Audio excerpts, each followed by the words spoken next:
Now, there's a camera in front of each cell.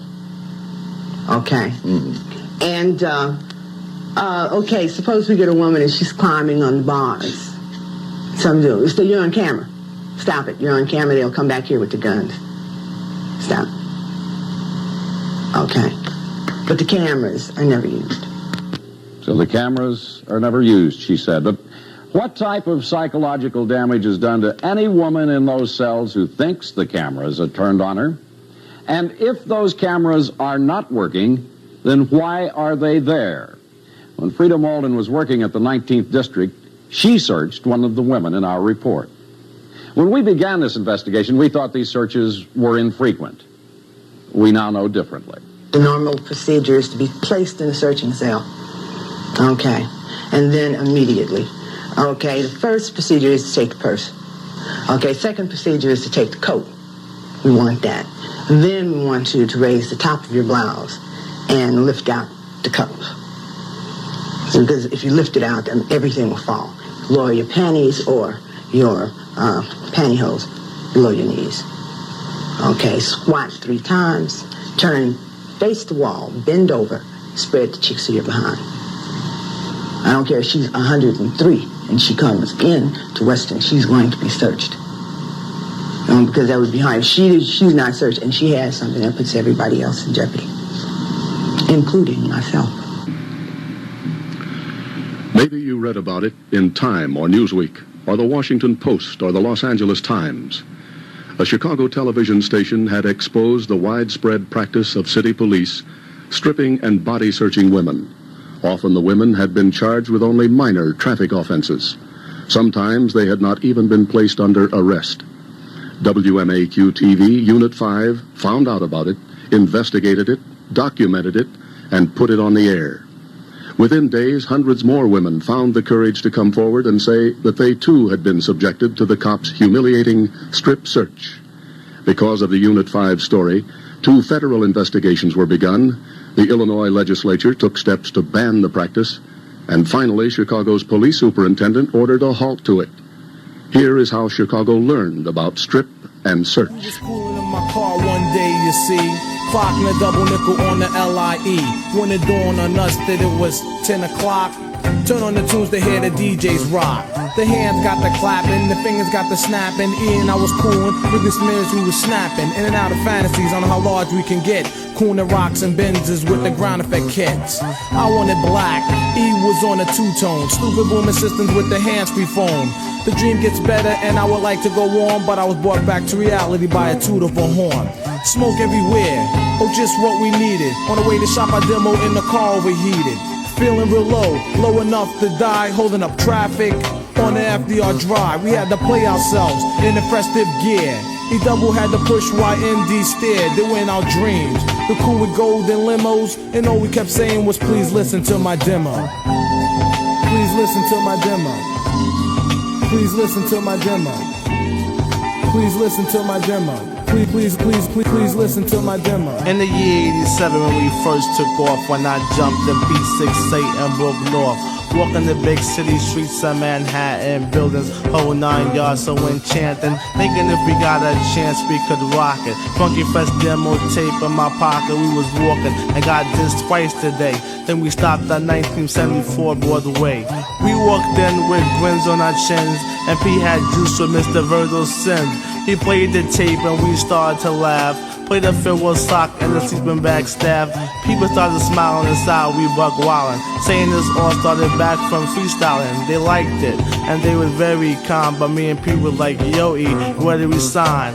Went in the back room, things was lovey-dovey. Met Ron Resnick and his father Juggy. Things was cool, as I remember. We signed the dollar lines, now we fresh wicked members. Had dreams of fancy cars and limos, and all I wanted was somebody to listen to my demo. Please listen to my demo. Please listen to my demo. Please listen to my demo. Please listen to my demo. Please listen to my demo. Please listen to my demo. It could happen to any woman. To your wife? I was very embarrassed. I was humiliated. I was physically abused. Your sister? You can't just say, oh, well, I'll just forget that, or to hell with that, you know. Your daughter. And I had on my nightgown at the time. I had to pull it up to my neck. According to several psychiatrists, these women were psychologically raped. Not in some dark alley, not on some deserted L platform, but here at this modern police station at Belmont and Western. The police call it processing.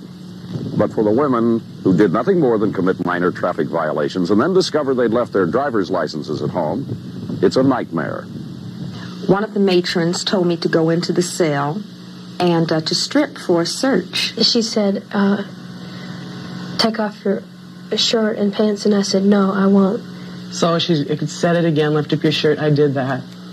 Then I thought it was over, it wasn't. She said, pull down your pants, squat 3 times, and spread your vagina. Behind this door in a police lockup, these women underwent a strip search, a physical search by force or threat of force in the nude. These searches clearly contradict federal guidelines. But in the city of Chicago, newly written police directives give the individual policeman a lot of discretion. Our Unit 5 investigation found examples of such searches at the Belmont and Western Station.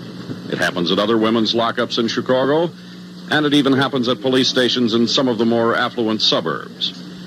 But most of the women who have been strip searched were too terrified to talk to us. Those who would asked us not to show their faces or disclose their real names. I was crying by this time, you know, because I was very upset. And then after about 20 minutes, I guess it was, they came back down. And, I'm sorry, they did ask to see my driver's license. And I'd forgotten it at home. Miss X is still frightened over what happened to her nearly 2 years ago. It was noon, and she was driving up Sheridan Road to Northwestern University to visit her sister. At this stoplight, she pulled alongside a police car to ask directions. They saw that the car, which belonged to her sister, had no city sticker, and that the rear license was hanging by a single bolt. They asked for a driver's license, and she discovered she'd left it in another purse. So they took her to the 19th District at Belmont and Western. One of the matrons told me to go into the cell and to strip for a search. Now, I was the only woman in the entire lockup. And I went into the cell, and, you know, I stripped down to my underwear, and she said, okay, pull your underpants down and squat twice. And I couldn't believe she told me to do that, you know. And, you know, I said, listen, all I did was forget my driver's license at home. Apparently, X's sister was also forgotten. She arrived at the station with the money, and she waited almost an hour while police were, in their terms, processing Miss X. He said, these ladies have the right to search you any way they want. And if you don't cooperate, we will go out and get 6 men to come in and hold you down while they do what they want to, while they search you however they feel necessary. He said, now, do you want that? And I saw it was getting nasty, you know. So I said, no, we'll go on out and I'll do what they ask. You know, I'll go on and do it. So he went out, and then 4 matrons came in, and all of them stood there in the cell with me. And they said, okay, now strip down to your underwear. Pull your underpants down and squat twice. So I did it. Then they said, okay, now pull your underpants down, turn around, bend over, and spread your cheeks. And I said, I wouldn't do that for a doctor. Next thing I knew, all 4 girls had jumped on me, twisted my arms up behind my back, snatched my underpants off, slapped me face down on a metal bench, and forced my legs apart while they examined me. You know. When this occurred, did you feel that it was almost like a rape? Sure I did. Sure I did. Wouldn't you, with 4 women looking up between your legs? I sure did. The matrons found no contraband, no weapons. Our Unit 5 investigation has found that men in the same circumstances are not forced to undergo such humiliating searches. Miss Y is a college student majoring in special education. She teaches in her spare time at a home for retarded children. She had never been stopped by the police until last April. Like Miss X, she committed a minor infraction, an illegal left turn. Like Miss X, she left her license at home. Also like Miss X, she ended up at the 19th District. They said that they were going to go in the back room. Would I mind going with them? And I said, sure. Figuring, they made it sound like I was going to go back into a vending machine and have coffee and donuts and the whole shot. So I went back in this back room, and he handed a woman some file. I don't know what was in it. And then they closed the door behind me, and then I noticed that I was in this big room with cells and cameras and so forth. And the woman told me to take my jacket off, and I did. And she said, lift up your shirt. And then at that point, it was very upsetting. And I asked her why, and she said that they had to search me. So I said, I explained to her that all I had done was make an illegal left-hand turn. I'm not here because I robbed somebody. So she said it again, lift up your shirt. I did that. Then I thought it was over. It wasn't. She said, pull down your pants, squat 3 times, and spread your vagina. Well, I was totally appalled by the whole thing, refused several times. And she said that if I didn't do it, she'd get a few guys in there who would do it for me, so therefore I did it. Had you been charged with any serious offense at that time? Nothing. No rights were read to me. They didn't tell me I was arrested. And then finally I asked them, am I here because I made a left-hand turn on Belmont? And they said yes. Miss Y went to traffic court, and the judge dismissed her ticket. But she was not satisfied, and she complained to the judge. I presented my name. I told him the whole situation, and he came back saying that because of the size of the city of Chicago, that this has to be done. Well, the next day, telephone rang, and it was the commanding chief of the Belmont Western Station asking if he could come over and talk to me. He came over with another gentleman, plainclothes officers, and he came in the house, he shook my hand, and he said on behalf of the City of Chicago Police Department, he wants to extend his personal apologies for the incident and that it won't ever happen again. The apology was not enough for Sister Catherine McHugh, a close friend of Miss Y's. The Catholic nun was outraged, and she wrote this letter to Police Superintendent James OGrady, quote, "Is there no differentiation made between one who is held for a criminal offense and one who has a traffic violation?" Again quoting, "Can any woman who is jailed under similar circumstances look forward to the same type of routine indignities, no matter what the offense?" Superintendent OGrady did not reply, but rather he forwarded the letter to Captain William Connolly of the 19th District. Connolly sent this letter to the Catholic nun stating, "I find no apparent violation of long-established department directives relating to the safe, correct, and expeditious processing of persons temporarily in our custody." In the meantime, the American Civil Liberties Union, already involved in a similar case, put pressure on the police department to issue the first known set of written guidelines. I think the current guidelines are possibly only better than nothing. Did the police stop these degrading searches? No. Unit 5 has found that the searches are still going on, as in the case of Miss Z. She was driving recently within a few blocks of her home. The front headlight was out on her car. She had forgotten her driver's license, and like the others, she ended up at the Belmont and Western Station. They asked me to take off my clothes, and I didn't feel like getting hurt, so I just did it. Okay, then what? What happened? They had me take off my clothes and bend over. The matron looked at my rectum to see if there were any drugs. She also, I hate to even say examined because that isn't the word I'd use, but examined me vaginally to see if I had any drugs. And I didn't. What were the conditions? Would you call them sanitary? Would you call them hygienic? Would you call them antiseptic? Well, I've been around sanitary conditions before. There were no gloves used. There were no, it was just a cell that people had been in that they just happened to be using to search people in at the time. No, I wouldn't call it sanitary or hygienic. In my life, up to this point, no one has ever used force on me in any way, and I felt like it was used in some very personal, damaging ways that you can't just say, oh, well, I'll just forget that, or to hell with that, you know. I've had some difficulty carrying on with a normal relationship that I was having before that. If an adult woman could suffer such trauma, then the effects on a teenager could be devastating. Miss Kay was 14 when she and her younger sister were strip searched in their home. The girls were not named in a search warrant, not arrested, not taken into custody, not charged with any offense. Well, they had us go into the bathroom one at a time, and I had on my nightgown at the time.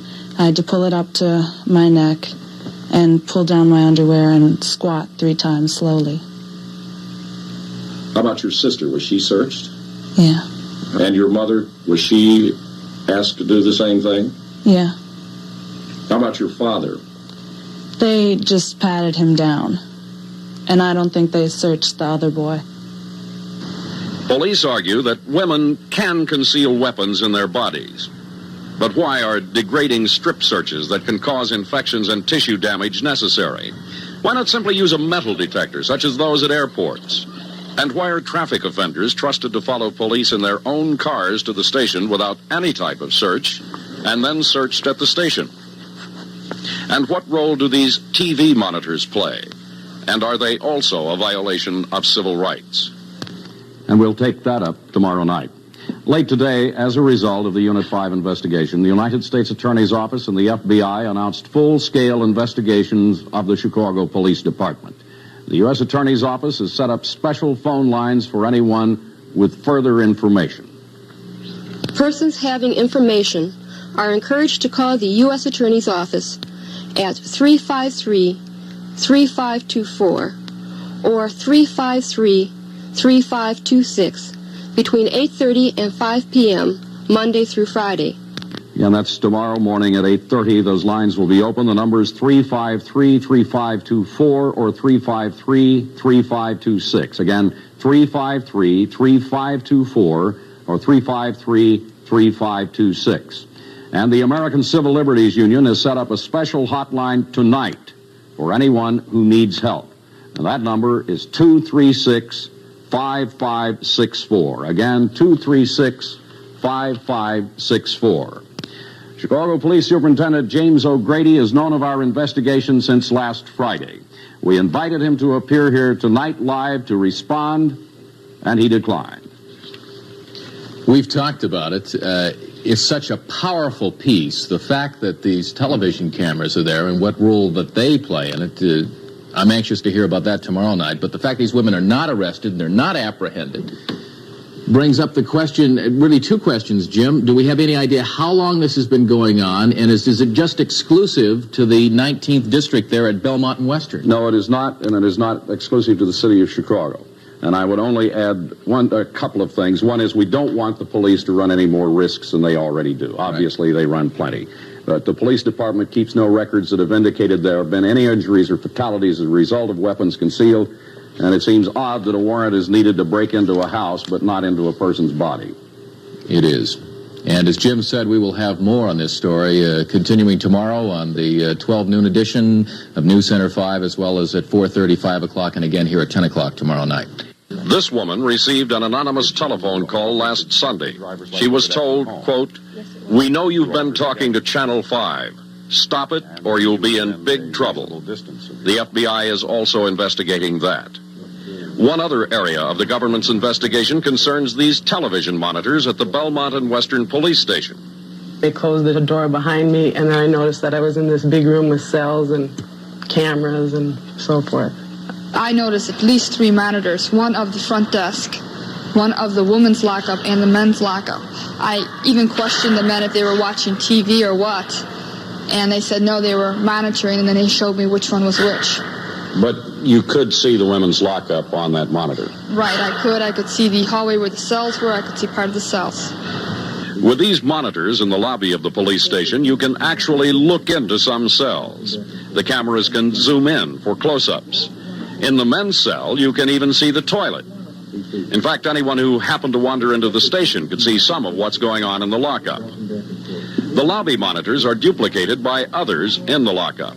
We were not permitted in the lockup, but through the monitors in the lobby, we could see into the cell areas. The commander of the Belmont and Western Station, Thomas Kiernan, openly told me in front of other Unit 5 investigators that the mere presence of the TV monitors in the lobby of the station probably violates the civil rights of anyone in the lockup. A Unit 5 investigator, Anna Vassar, volunteered to get herself arrested to get more information on those TV monitors. She knew what had happened to other women. She carried no driver's license, no identification, and no money in her purse. Several times she turned left against the sign at the corner of Belmont and Ashland in the 19th Police District. She was stopped 3 times. Twice, the police let her go, even though they found she had no license. The 3rd time, she was ordered to follow the officers back to the Belmont and Western Station.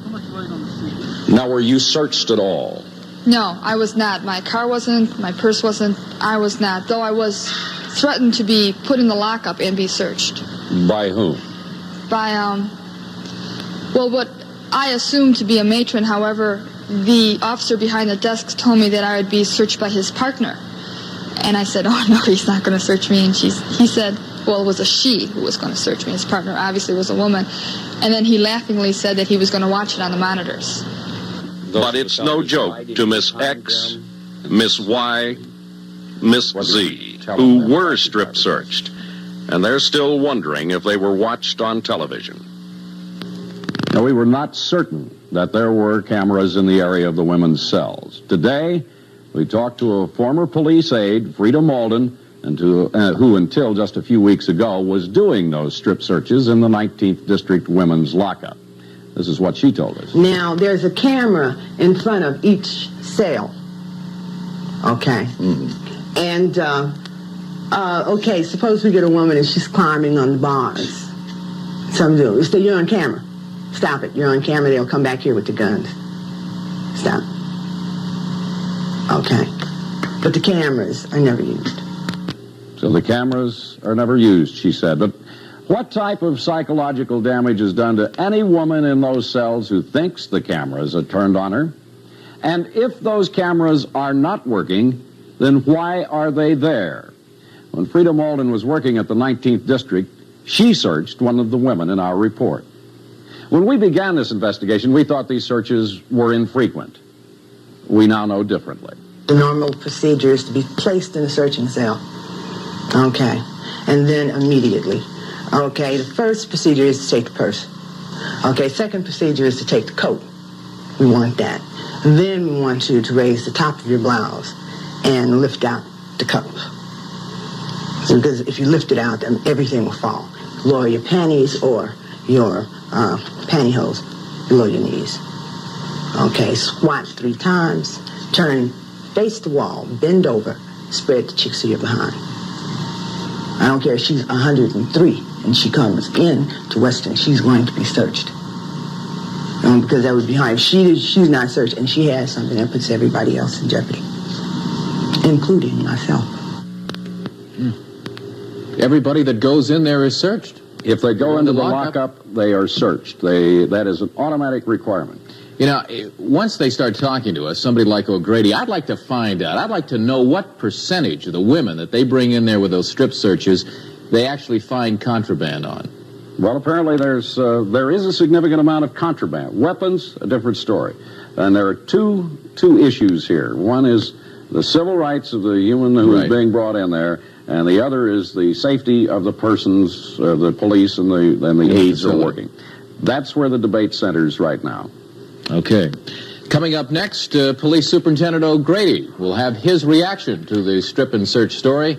That's coming up. The charges about the strip searching, we are investigating that right now. Do you have any idea if these kind of... Chicago Police Superintendent James OGrady says a full investigation on the department's use of strip and search is underway. After a meeting with the mayor this morning in City Hall, OGrady said Chicago police are required by the state to strip and search every person in their custody.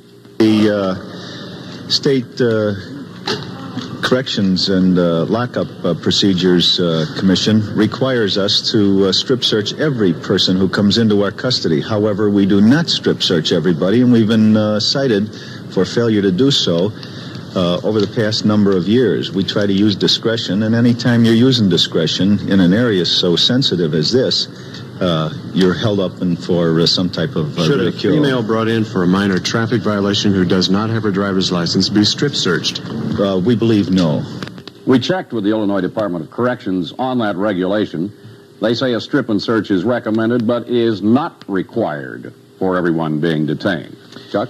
And, Jim, the ACLU plans to file a multi-million-dollar class action suit against the Chicago Police Department. The ACLU says that such strip and search procedures, as the ones documented here on News Center 5, are an invasion of privacy as well as widespread sex discrimination. The ACLU also says the Chicago Police guidelines on strip and search are vague compared to federal regulations. FBI has strict guidelines that do not envision anything of this nature taking place. In fact,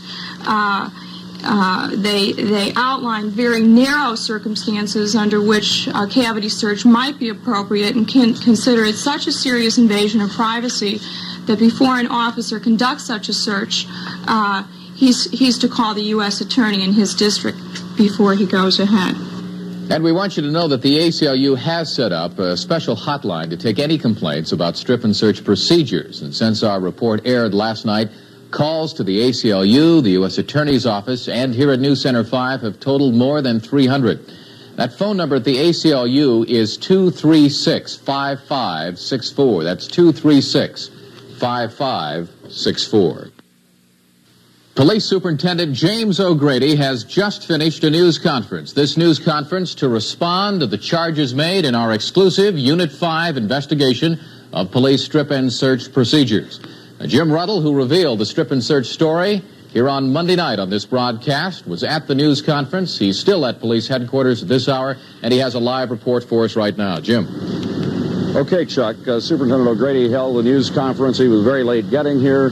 It turned out to be a real revelation to us. He announced that he is going to change policies that have heretofore been in effect in the police department, and that these are some of the changes that will be effective. Will provide that, number one, all arrestees brought into a detention facility will be scanned with a metal detecting device. Detention personnel will search each arrestee carefully, remove and inventory anything which could be used in effecting an escape or inflicting injury to self or others.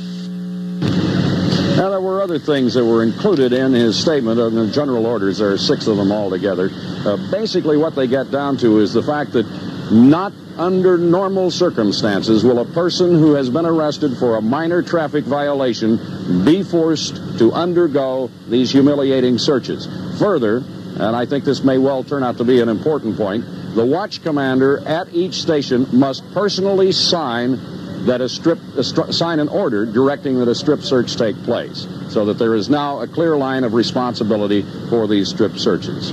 And we might further add that Superintendent OGrady said that since changes have been effected, that will also be to the benefit of people not only in Chicago but in surrounding communities, that Channel 5 can take some credit for it. We thanked him for that statement.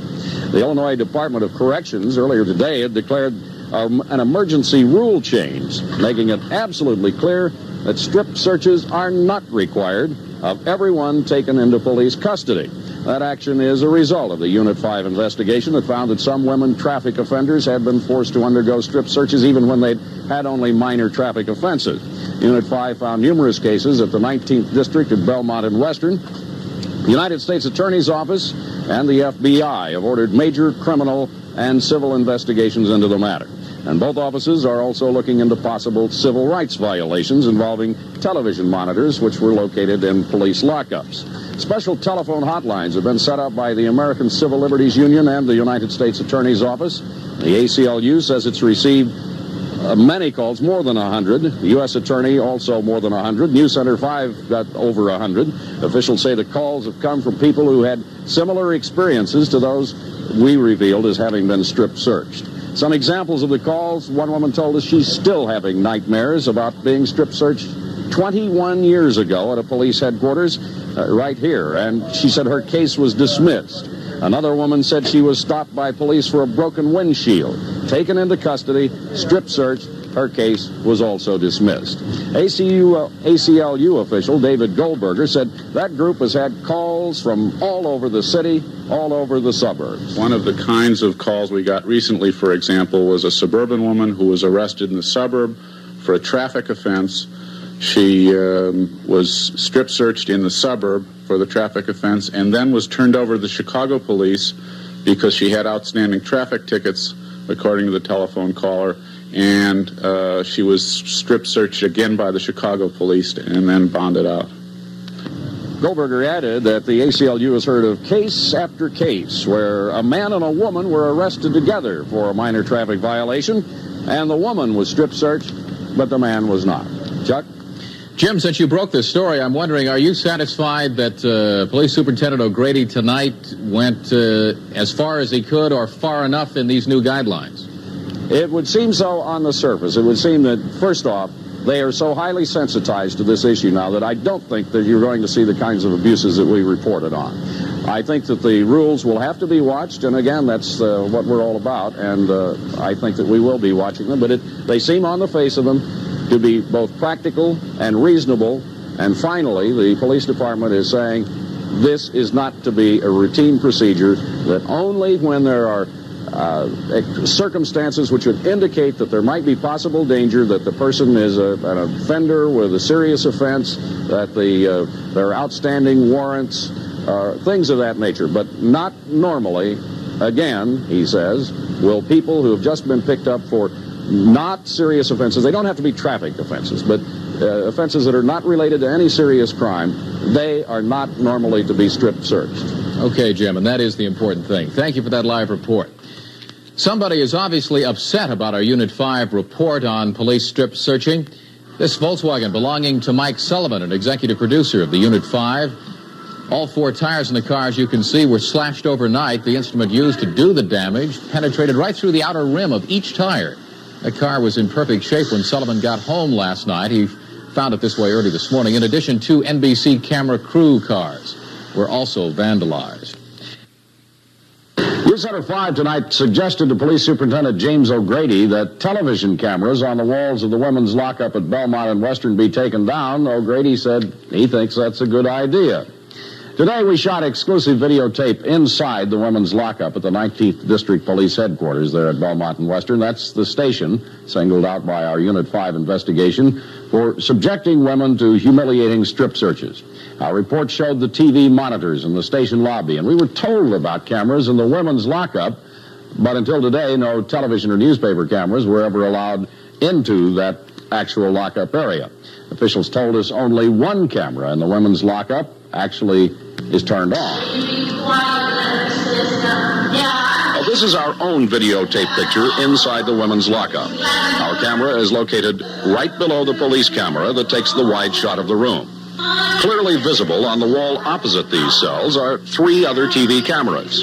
If these cameras were turned on, they could record what goes on inside the cells. And it's in these cells that strip searches of women held by police are conducted. Both the district commander and Superintendent OGrady say the cameras for these cells are shut off. Those cameras are deactivated. They've been deactivated since the day that the female prisoners moved in there. We had to accommodate the female prisoners due to a court order. The same thing happened in Area 1 facility, and the same thing happened at Area 4 facility. Why have they not been removed? There may come a time when we'd have to put male prisoners back into that area. Even if they are shut off, the cell cameras have not been removed or covered up. The lens is clearly visible. District Commander Thomas Kernan told us that the cell cameras are disconnected in the electronics room in the basement. But Kernan said we couldn't photograph that room because he didn't have a key to it. Kernan also turned down our request for an interview. He did concede that the police had made a few mistakes in detaining some women and putting them through strip searches. He also said the 19th District has been getting 15 to 20 calls an hour since our Unit 5 investigation first aired, and he said some callers mistakenly thought that men were conducting the searches. We never said that. Kernan also said that some callers have been abusive to the police, calling them perverts and voyeurs. Tonight, Superintendent OGrady granted us permission to visit that basement room there at the 19th District, and we'll be going there tomorrow. Chuck? Okay. 5 nights ago, our Unit 5 investigative team began reporting on humiliating strip and search procedures performed on women who had committed simple traffic violations. Well, tonight we can report that the police department has moved to tighten up its search regulations. Until yesterday, television monitors gave anyone in the lobby of the 19th District a clear view into the station's lockup area. The cameras looked into the men's lockup. Police say these cameras in the women's lockup area were discontinued 3 years ago, but women prisoners were told that men looked at them during strip searches. Today, a Unit 5 team discovered the lenses of the camera boxes have now been covered, blocking the strip search cells. The removed cameras have been set out on a table, no longer mounted on the walls, and our team saw that the camera cables have been disconnected. In response to Unit 5's investigation and recommendation, metal scanner detectors are now also apparently standard equipment at the lockup area. So there's been some progress. It does appear. Took 1 week to get it all done. That's the news for tonight. Thanks for watching us. Join Mike Jackson and Carol Marine for the weekend editions of News Center 5. Have a good weekend. Good night. Good evening, everybody. Tonight here on News Center 5, Governor Thompson will sign into law strict limitations on police strip searches. Now, those limits were drawn up after Unit 5, our investigative team here, disclosed that Chicago police were routinely strip searching women for offenses no more serious than minor traffic violations. In response to the public outcry, State Representative Ann Willer of Hillside drew up the bill, which overwhelmingly passed the State House and the Senate. Jim? Looks like the bill includes several key provisions. 1, no person arrested for a traffic offense or misdemeanor will be strip searched unless weapons or controlled substances are involved. 2, all strip searches will be performed by a person of the same sex. 3, all strip searches must be approved by the police commander and a report prepared. 4, cavity searches will not be performed without a search warrant. And if a warrant is issued, the search must be performed under the supervision of a licensed physician. And finally, 5, any officer who is found guilty of violating these provisions is guilty of official misconduct, and that is a felony in the state of Illinois. Governor, do you have any comments about the bill itself? Jim, it's a good bill. I spent 18 years of my life in law enforcement, and so I know the problems of police officers and prosecutors who are involved with weapons or narcotics cases. And as a prosecutor, I've also seen police abuse of legitimate arrest or search powers. This bill walks right down the middle line. It takes care of the abuse that Unit 5 found and brought to the attention of law enforcement authorities in the General Assembly and me. And on the other hand, it allows legitimate police searches where there's reasonable cause to believe that narcotics or weapons are involved. This is an extraordinary piece of legislation for another reason. A lot of times in government and politics, in the news business, you find things that are wrong. You attempt to do something about them. They get forgotten about in the next day or the next week or the next month. We go on to things that are as important or more important.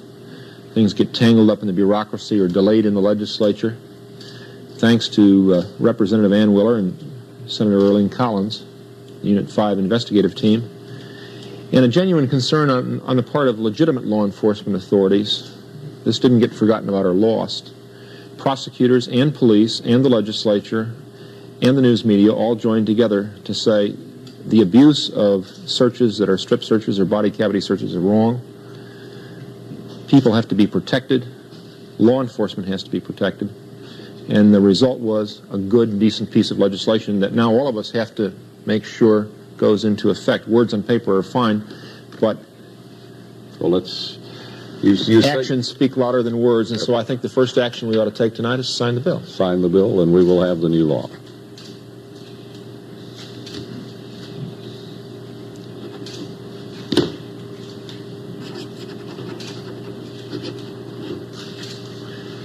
And if I can, and number 1 goes to you. Thank you, Governor Thompson, and thank you for signing the bill, and thanks to the legislature for, as you say, acting so quickly and forcefully on this matter.